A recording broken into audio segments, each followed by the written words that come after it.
the illness came swiftly, leaving no time for goodbyes. One day, Nia's mother had been singing while grinding millet, her voice a soothing hum against the quiet of their small home. The next, she lay still, her breath gone, her hands cold. Nia's father, stricken with grief, barely lasted a moon cycle before he too succumbed, leaving Nia an orphan before her 12th rainy season. The village elders gathered, speaking in hushed tones as they debated the girl's fate. No one stepped forward to take her in, not because they were unkind, but because life in the village was already hard, and raising another mouth to feed was no small task. Eventually, all eyes turned to Mama Rennie, the only blood relative Nia had left. A tall woman with sharp cheekbones and an even sharper tongue, she sighed heavily, as though the burden placed upon her was heavier than the clay pot she carried on her head. "She will come with me," Mama Rennie finally declared. "But let no one say I asked for this." The decision was made. But for Nia, it did not feel like a rescue. It felt like a sentence. Mama Rennie's hut was on the outskirts of the village, a crooked structure that leaned slightly to one side, as though exhausted by the weight of the woman's bitterness. She had no children of her own, never having found a man she deemed worthy of her, and she preferred it that way. Nia was an unwelcome intrusion in her carefully ordered life, an extra body taking up space, an extra mouth demanding food. At first, she tolerated the girl in silence, shoving tasks upon her, fetching water from the river, sweeping the hut before dawn, gathering firewood from the forest's edge. The work was endless, but Nia did not complain. She had learned early that silence was safer than words. The villagers pitied her, though they did not dare voice it aloud. They saw the way Mama Rennie barely acknowledged the girl, how she gave her the smallest portions of food, how Nia's once plump cheeks grew hollow. But what could they do? Mama Rennie had taken her in, had given her a roof, and that was more than most would have done. At night, when the sky stretched dark and endless above her, Nia would whisper the stories her mother had once told her. Stories of the spirits that watched over the land, the unseen forces that guided the righteous and punished the wicked. She imagined them standing tall among the trees, their eyes glowing like embers, their hands stretched out in protection. She told herself they were listening, that they had not forgotten her. But Mama Rennie grew impatient. The longer Nia stayed, the more resentful she became. It was one thing to take in a child temporarily, another to be saddled with her for life. One evening, as Nia finished washing the clay bowls in the river, she overheard her aunt speaking with a neighbor. "She's just another mouth to feed," Mama Rennie grumbled, rubbing her hands against her faded wrap. "And for what? She's small, slow. She cannot even fetch enough firewood to last the night." The neighbor made a noise of sympathy, but there was no real concern in it. "She is just a child," the woman offered weakly. Mama Rennie scoffed. "A child, yes.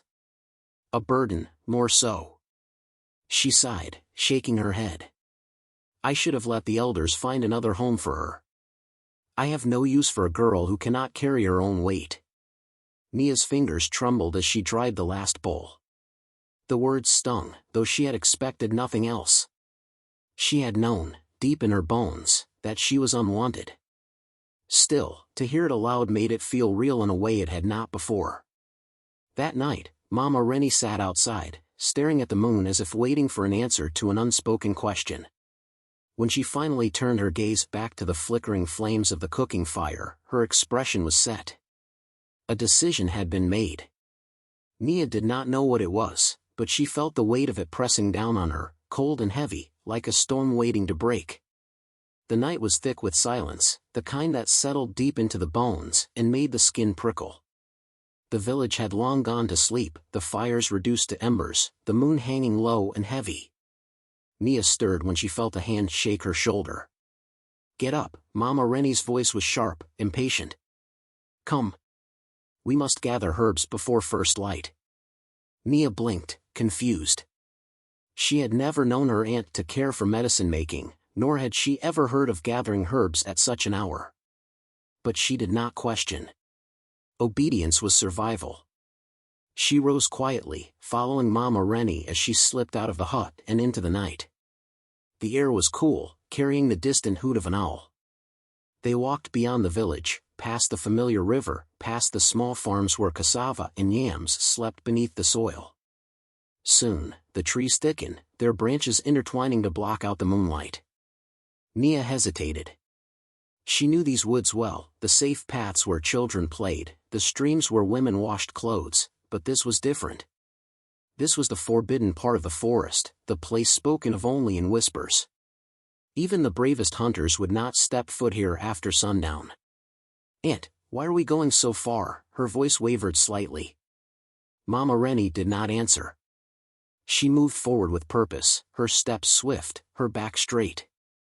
The trees grew taller, their bark dark and slick, like the skin of some great beast. The air was heavy now, thick with the scent of damp earth and something else, something ancient. Nia's breath quickened. She heard it then, a sound so soft it could have been the wind. A whisper. It came from nowhere and everywhere at once, curling around her like unseen fingers. Nia's legs trembled, but she kept going. She had no choice. They stopped in a small clearing, surrounded by twisted roots and branches that seemed to reach for the sky. Mama Rennie turned to her, her face unreadable in the dim light. "Stay here," she ordered. "I need to search for something nearby." Nia frowned. "Can I help?" No, the word was final. Mama Rennie turned and walked away. Nia waited. At first, she listened for the sound of her aunt's footsteps, expecting to hear the rustling of leaves, the snap of a branch. But there was nothing. Minutes passed. Then more. "Aunt," she called. Silence. Cold panic coiled in her chest. She turned in the direction her aunt had gone and took a tentative step forward. Nothing. No sign of her. The realization hit like a stone in her stomach. She was alone. She stumbled back, heart pounding. "Mama Rennie," she tried again. The trees swallowed her voice. Then, movement. Not from where Mama Rennie had gone. From the other side. The shadows stretched unnaturally, shifting even though the wind had stopped. The whispering returned, closer this time. Nia spun around, her breath shallow. Something was watching her. She couldn't see it, couldn't hear it clearly, but she felt it. A presence pressing against the air, thick and unseen. She took a step back, and the ground beneath her shifted. The earth was damp, too soft. It gave slightly beneath her weight, as if something had once been buried there. She turned to run. The trees were different now, their trunks seeming closer, their shapes bending, twisting. The path they had taken was gone, replaced by a maze of roots and shadows. A sob built in her throat. She had to move. She had to find her way out. The whispers grew louder. The forest had swallowed her whole. Nia ran blindly, her bare feet slipping over damp leaves, twigs snapping under her weight. The whispers followed her, neither harsh nor kind, just there, pressing against her ears, winding around her like unseen vines. Then came the eyes. They flickered in the darkness, catching slivers of moonlight, too many, too large, watching from places too high or too low to belong to any human. Some blinked slowly, deliberately. Others did not blink at all. Her breath came in gasps, her legs burned, but she did not stop. Stopping meant letting them get closer, whoever they were. She tripped. A root, a stone, she did not know. One moment she was running, the next, she was tumbling forward, the ground rising to meet her. A sharp pain shot through her knee as she landed hard, dirt clinging to her palms. She tried to push herself up, but her body refused. Her limbs felt heavy, her vision blurred at the edges. The trees above swayed, bending in ways they shouldn't. The air was thick, pressing down on her, muffling everything. The whispers shifted, rising, falling, words she didn't understand, voices that belonged to no one. They weren't threatening. But they weren't welcoming either. Nia's eyelids fluttered. Sleep dragged at her, though she knew she could not afford it. Still, the world tilted. The shadows swallowed her whole. She woke to warmth. Not the humid weight of the forest, but something softer, something cocooning her. Her eyes fluttered open. She was no longer on the forest floor. The space around her was dimly lit, the air filled with a faint, pulsing glow. She lay on something soft, woven fibers, dried moss. Her fingers curled against it, testing. It was real.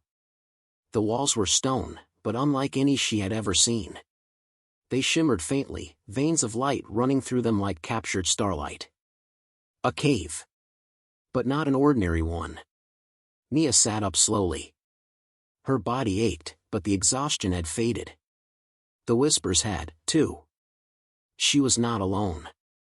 In the shadows beyond the glow, figures moved, just beyond clear sight, their forms shifting, melting into the dimness. They did not step forward. They did not retreat. A chill crawled up Nia's spine. She should have been afraid. Every story she had ever heard warned of creatures in the deep places of the world, beings that did not belong to the land of men. Yet, they had not harmed her. She licked her dry lips.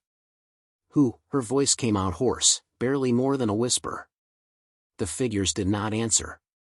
Then, the whispers returned, not from the walls, not from the trees, but from them. A low hum, a sound that brushed against her skin, curling around her like an unseen wind. Not human. Not village. Something else entirely. The village stirred with unease. Mama Rennie returned just before dawn, alone. Her clothes were dusted with dirt, her face drawn, her eyes carrying the weight of something unspoken. She walked straight to her hut, shutting the door behind her without a word. By morning, the whispers began. "Nia is missing," a woman murmured as she pounded maize into flour. "A child does not vanish like that," an elder said, his voice low. The hunters who had passed the edge of the forest the night before spoke of an unsettling stillness in the trees. The wind had carried whispers, though no voices should have been there.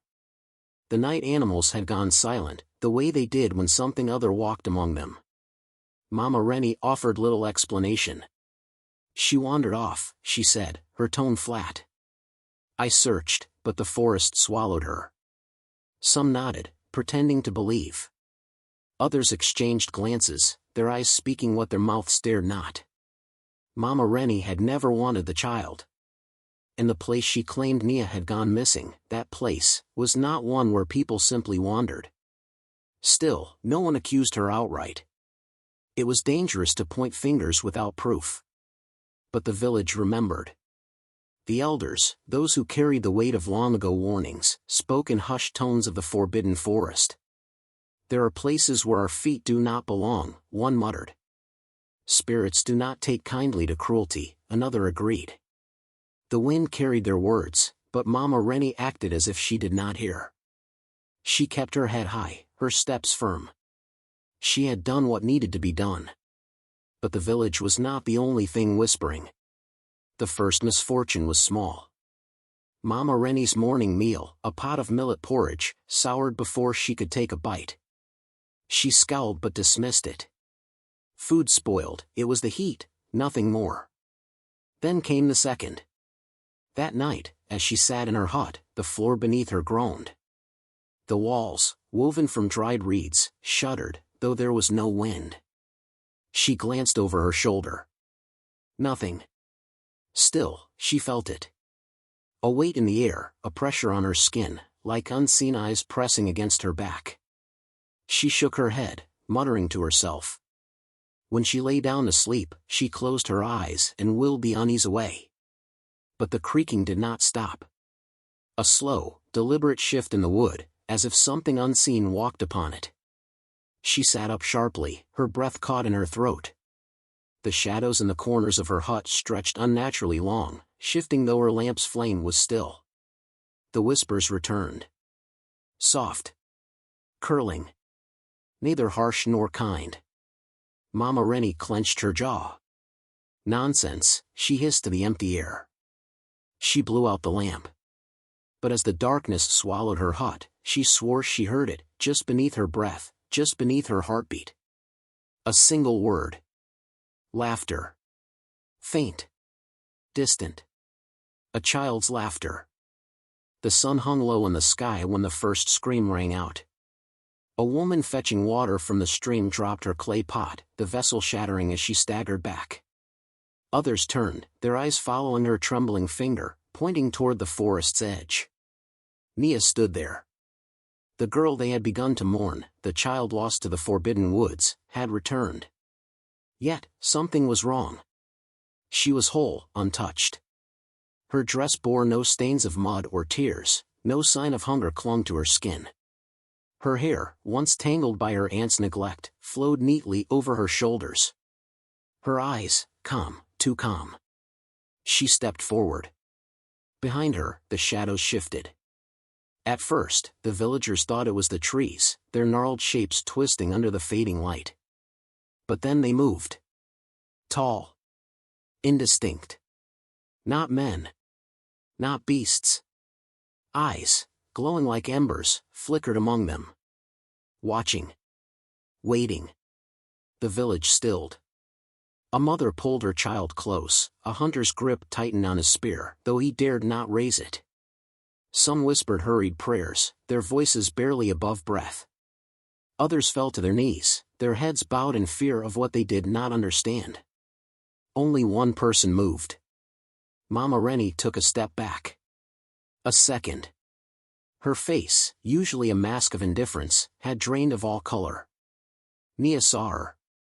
And she smiled. Not in joy. Not in warmth. It was the smile of something that had seen. She lifted a hand, pointing at the woman who had abandoned her. You left me. Her voice was soft, but it carried. The wind curled around it, whispering it further, deeper into the hearts of those who listened. Mama Rennie's breath hitched. Nia took another step forward. They found me. The wind picked up. The figures in the trees did not follow her, but their presence thickened, pressing against the edge of the village like a storm waiting to break.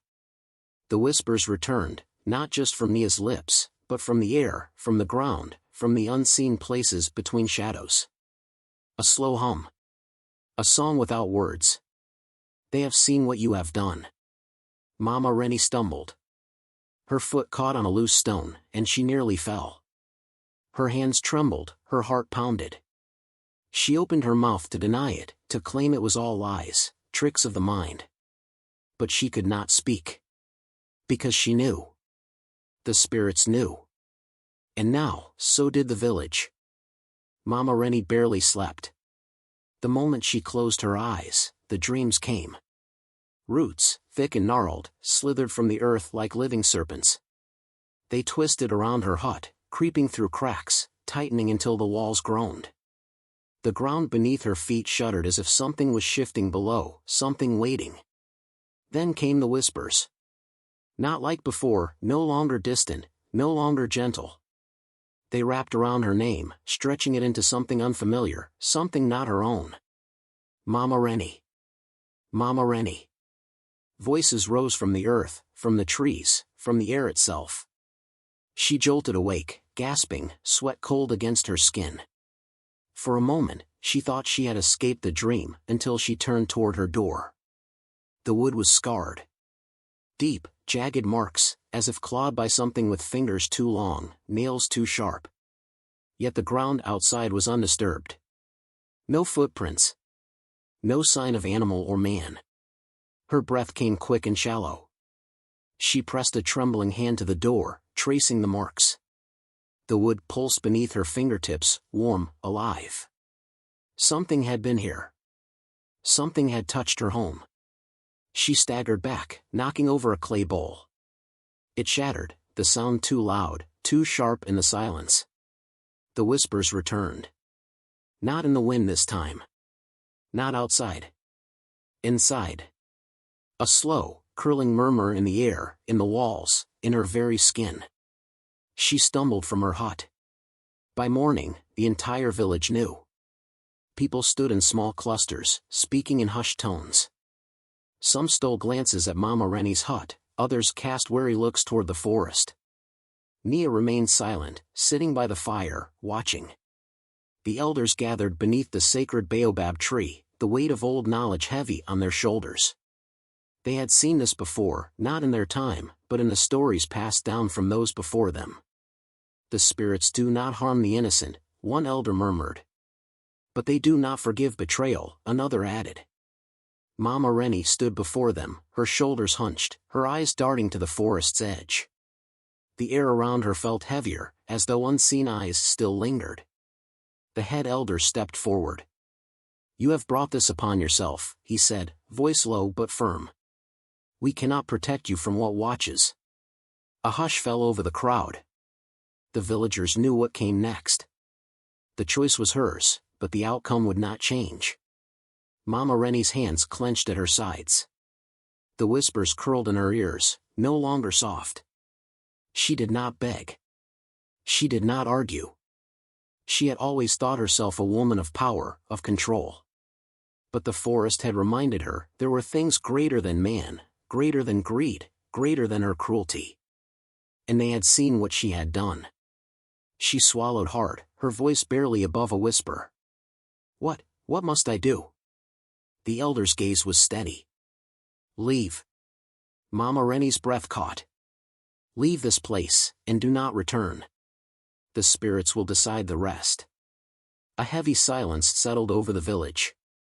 Some turned away, unable to meet her eyes. Others watched, waiting to see if she would run, if she would weep, if she would fight against the judgment. But she did none of those things. She only turned, her feet carrying her toward the path leading away from the village, toward the unknown. And as she walked, the trees swayed though there was no wind. The forest was waiting. The village was never the same after that night. Whispers filled the air like mist, slipping through doorways, curling around cooking fires, carried on the lips of children and elders alike. No one spoke Mama Rennie's name anymore, not after she walked into the trees, never to return. But something lingered in the silence she left behind, something unseen, something felt. And at the center of it all was Nia. She was no longer just the girl who had lost her parents. No longer just the child who had been abandoned. She had returned from the forest when she should not have. She had walked away from a place where others never did. And she had come back changed. The elders called for her at dawn. She approached the sacred baobab tree where they sat, her steps quiet, measured. She was not afraid. Not anymore. The village had gathered around the tree, watching, waiting. Some stood with arms crossed, their expressions unreadable. Others bowed their heads slightly as she passed, a small but undeniable gesture of reverence. Even the elders, men and women who had carried the weight of wisdom for decades, studied her with something that looked almost like caution. Nia felt their stares, but she did not shrink beneath them. "Come closer, child," the head elder said. She stepped forward. The wind stirred the dust at her feet. The leaves above trembled, though the air remained still. "You have walked where no child should walk," the elder continued. His voice was not unkind, but it was careful, deliberate. "You have seen what no villager has seen and lived to tell of it." The others murmured in agreement, some nodding, others glancing toward the forest's edge as if expecting it to shift, to whisper, to watch. Nia remained silent. She knew they were waiting. Waiting for her to speak, to explain, to prove she was still the same girl who had once played in the dust with the other children. But she was not. She could still hear them, the voices of the unseen, the whispers that carried on the wind, brushing against her skin like echoes of something ancient. She did not fear them. They had spoken to her, not with words of harm, but with truths. Truths about the village. Truths about herself. "You have been marked," another elder said. "Chosen." The words settled over the gathering like a heavy cloud. Some villagers shifted uneasily. A woman clutched her child's hand tighter. A man muttered a quiet prayer beneath his breath. But Nia did not flinch. "The spirits do not choose lightly," the head elder went on. His sharp eyes locked onto hers. "Do you know what this means, child?" Nia did not answer immediately. She thought of the night she had been left in the forest. The moment she realized she was not alone. The figures in the darkness, their glowing eyes watching, waiting. The way the air had changed around her, not with hunger, not with danger, but with something older, something waiting to be known. She thought of Mama Rennie's face when she returned, the way fear had seized her aunt's body before the spirits had even spoken. The way the village had fallen silent at the sight of them, as though they all knew, deep in their bones, that something greater had stirred. She thought of the voices that still whispered when the wind moved, calling her name, reminding her that she was no longer just a child. She lifted her chin. "I know." A ripple passed through the elders. Some exchanged glances, some merely nodded, as if they had already known the answer. The head elder exhaled slowly, then nodded once. "Then your path is no longer your own." The weight of his words settled over her, but it did not crush her.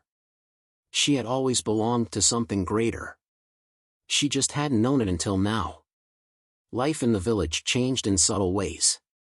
People still gathered in the market, still carried baskets of yams and maize on their heads, still danced beneath the moon during festivals. But there was a shift, a carefulness when Nia passed. Some still feared her. But many more respected her. The children whispered stories about her, some wild, some closer to the truth than they realized. The hunters who once laughed at her now watched her with wary eyes, muttering among themselves when she walked too close to the forest's edge. And though Nia never spoke of the spirits aloud, she could feel them.